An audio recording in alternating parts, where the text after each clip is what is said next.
Nagbabala ang International Energy Agency na magkakaroon ng labis na langis sa buong mundo sa pagtatapos ng dekadang ito dahil sa iba't ibang kadahilanan. Ito ang humahataw na balita ni Early Briones. Hataw Balita ngayon! Inanunsyo ng International Energy Agency o IEA na malaking pagbaba ng demand ng langis ang maaaring maranasan ng mundo. Ito ay dahil sa oil glut o labis na supply ng langis sa 2030 dahil sa patuloy na pagtaas ng produksyon ng mga kumpanya ng langis.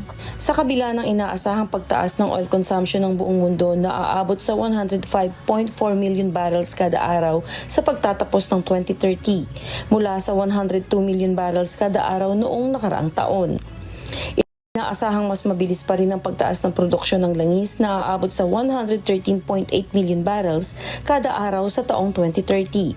Halos 8 milyong bariles ng langis kada araw ang magiging sobra kesa sa inaasahang global demand sa pagtatapos ng dekada. Sa isang regional analysis ng IEA, magmumula ang malaking pagbaba ng demand sa North America at sinusundan naman ito ng Europa.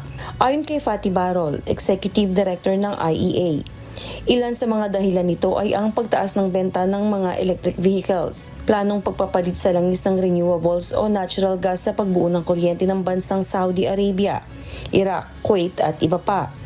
At higit sa lahat ay ang pagbagal ng demand ng langis mula sa China, dahilan na rin ang mabagal na paglago ng ekonomiya nito. Inaasahang dilika ito ng maraming hamon lalo na sa lumalagong industriya ng shale sa Estados Unidos na kamakailan lamang ay siyang nangunguna sa produksyon ng langis sa buong mundo. Kaya naman nananawagan ng chief ng IEA sa mga pamahalaan at energy companies na suriing mabuti ang kanilang mga patakaran at plano sa negosyo upang makita ang new realities ng oil market sa kasalukuyan. Early Briones, humahataw sa balita ngayon.